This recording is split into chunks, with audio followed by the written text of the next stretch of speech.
What's up, everybody? My name is Mike Brown, aka Review King MB, and here's a movie that my girlfriend recommended to me. I mean, she was very adamant on wanting to show me this film. I'm talking about My Best Friend's Wedding. This is a 1997 film that was directed by P.J. Hogan. It stars Julia Roberts. I should mention the fact that I don't know why this is the case. Maybe it's just because I'm a male, and so growing up as a boy, Julia Roberts movies weren't number one on my list. But there is a lot of Julia Roberts movies that I have not seen, and I'm a little more curious now just to check them out and see what the big deal with her is, and especially was during the 90s. She plays this character, Julianne Potter. She's a food expert reviewer, whatever, and she finds out that her best friend, her male best friend, Michael, he's engaged, and he's gonna get married in like 4 days. Of course, such short notice.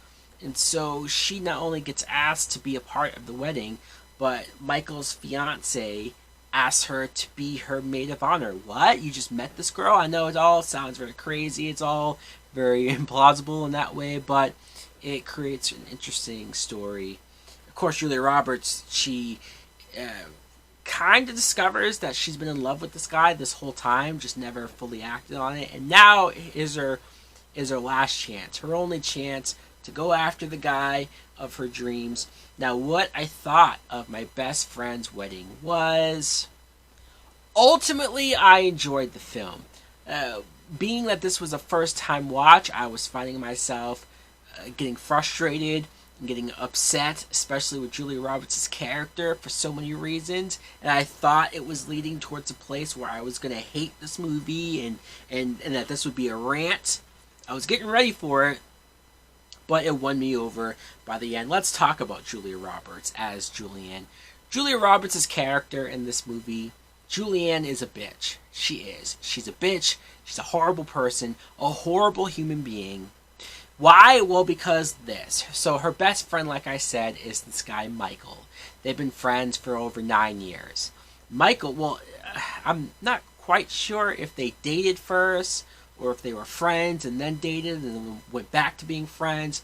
But whatever it was, they did date, and she just kind of broke it off, wanted to be friends because she liked the attention he gave her. She liked that he was always around for her. And she liked that, he would do anything for her. But she never really wanted more than that. And I'm not saying that she has to like him because of how much he likes her. But when it comes down to the fact that he's now engaged, he's now going to get married, that he now has found a woman that's really good for him. Oh, that's when Julianne wants to be with him. Oh, that's when she's like, no, he's mine, and I'm gonna ruin their wedding. I'm gonna ruin this woman's situation. It's pretty messed up. It's messed up for so many reasons. She does so many things that are horrible. Horrible, horrible. I'm talking about lying to the fiance. I'm talking about lying to Michael, talking about going behind their backs and writing letters to try to cause friction. I mean, it's terrible. It's unforgivable like shit. And I thought this movie was building towards a point where, Julia Roberts, because she is very likable. Like, in general, she has a charm, she has a charisma, she's very attractive, so she can almost get away with acting like this and making you not hate her. You still do. And there is a scene where there's a bunch of women who sort of give her crap about the stuff that she's doing. So I guess at least that's the movie acknowledging that what she's doing is bad. But still, you sit through and you watch her lie, and you watch her deceit, and you watch her do all these things, and you didn't want her to be rewarded. I didn't want her to get with this guy. I didn't want her to sabotage the wedding and be with Michael because, no. You don't deserve it. You had your chance. You played him in a lot of ways. You let him go.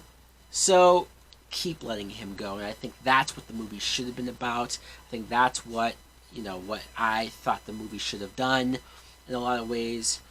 Dermot Mulroney plays Michael O'Neill, her best friend. He fills the role that he has to do. I mean, he's not doing anything that's too out of the ordinary or too hard to do. I mean, he's just an attractive dude that she likes. You know, at first, like going into this movie, I kind of thought, okay, who's gonna buy that Julia Roberts can't get the guy of her dreams? But the way how they set it up, even though it makes her look really bad, it does make more sense that she's the one who sort of kept him at arm's length. That she's the one who's like, yeah, no thanks. And then now, when it's too late, that's when she shows some interest. Kimberly, the fiance to Michael, is played by Cameron Diaz. Cameron Diaz is actually really good in the film. I was waiting for her character to either be annoying, to either be a bitch, or to find out that she's cheating on Michael, right? Like, you're waiting for the moment where it's like, oh, that's why he shouldn't be with her. Or, oh, that's why this whole wedding shouldn't happen. Is because she's doing something behind his back, or because she's a bad person. No, she's a great person. She is devoted to Michael. She will do anything to Michael. There's even points where she's willing to change for Michael because she doesn't want to lose him. And I guess maybe you can argue it's creepy, but no, I totally liked that she was that in love with him and that she was willing to. It again made me feel even worse that Julia Roberts was manipulating her and sort of controlling these situations, creating these fights and these tensions for absolutely no reason at all. Julia Roberts has a best friend named George. I say best friend. She has the best gay best friend. He's played by Rupert Everett, and he's really good. In fact, he almost steals the show for the scenes that he's in. When he does show up in those scenes, he's really good, and he's charismatic, and he steals the room and grabs the attention. He even has a musical performance at one point, which I know sounds silly, but he makes it work. And he kind of sort of messes with Julia Roberts a little bit for constantly lying to these people, and so he sort of puts it on her a little bit there. So I guess I enjoyed him. I appreciated him.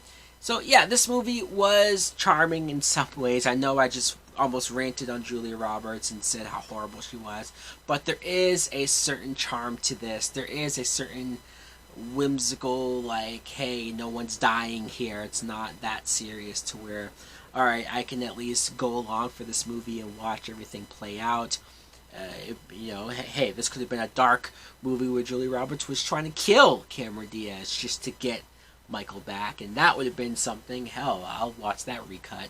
But as it stands now, I think the movie is pretty good. It's a good romantic comedy, and I do see the appeal with Julia Roberts. Obviously, she was attractive, so there wasn't anything there. But I just mean as far as watching her as an actress, she's natural, she's funny, she has something to her that does make her a really good leading lady, even if her character's a bitch. So guys, let me know in the comments below, what do you think of My Best Friend's Wedding? Do you like it? Is this something that you grew up on? Is this something that is one of your favorite romantic comedies of all time? Like, comment, subscribe. Later!